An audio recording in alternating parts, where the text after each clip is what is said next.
हिंजिलिकाटु विधानसभा निर्वाचन मंडली अंतर्गत शेरगड़ ब्लॉक कार्यालय घेराव कला शेरगड़ बीजेडी। हिंजिलिकाटु निर्वाचन मंडली शेरगड़ ब्लॉक सम्मुख में पंचायत रे उन्नयनमूलक काम को नहीं अतिरिक्त बीडीओ को घेरिले बीजेडी सरपंच और समिति सभ्य।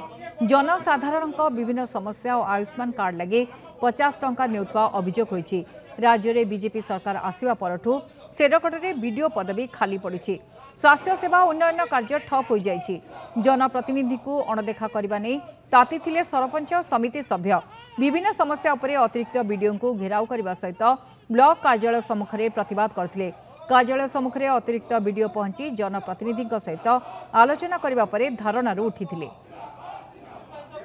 आयुष्मान कार्ड रे प्रत्येक कार्ड पिछा 50 टंका लेखे कार्ड रे कलेक्शन करुछंती। आमे बीडीओ को कहलु, स्वास्थ्य विभाग रे कहलु, ऑनलाइन सीएचओ सेंटर जो माने हेड होचंती तांको भी कहलु, तार भी किसी समाधान करूनांती। आउ न करवा द्वारा आज समस्त ब्लॉक रो समस्त सरपंच समिति सभ्य आमे एकत्रित होइकिना आज आमे लोकंकर समस्याटा जणाउछु सरकार को। सरकार आर स्थायी समाधान करंतु नाई बोले उचित जवाब लोक देबे। तार लोक निश्चय भाव भोट रे देबे।